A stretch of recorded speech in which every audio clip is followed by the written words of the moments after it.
पंजाबी का मुतालबा अमीन हफीज जियो न्यूज़ लाहौर।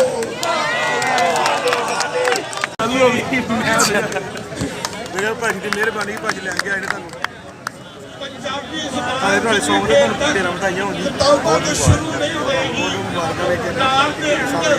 माँ बाप अपने बच्चों को पंजाबी नहीं बोलेंगे, पंजाबी कभी पंजाब की जुबान अगे नहीं बढ़ सकती।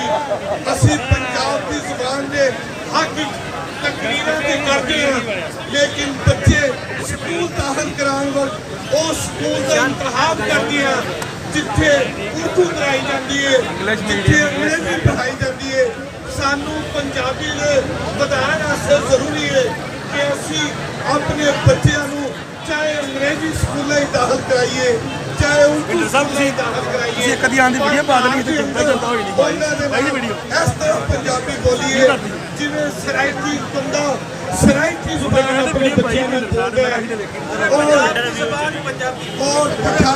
और पठान पंजाबी सीधा पंजाबी सीधा पंजाबी पंजाबी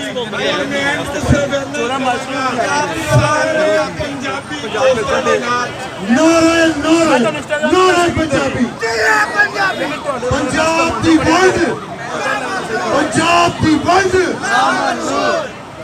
बड़ी चंगी गल है। पंजाब दी वंड ना मंसूर पंजाबी जुबान मैं एंड ते अपनी आखिरी गल करूंगा। पंजाबी दोस्तों के नाल सरिया तरीन पंजाबी का मुतालबा अमीन हफीज जियो न्यूज़ लाहौर।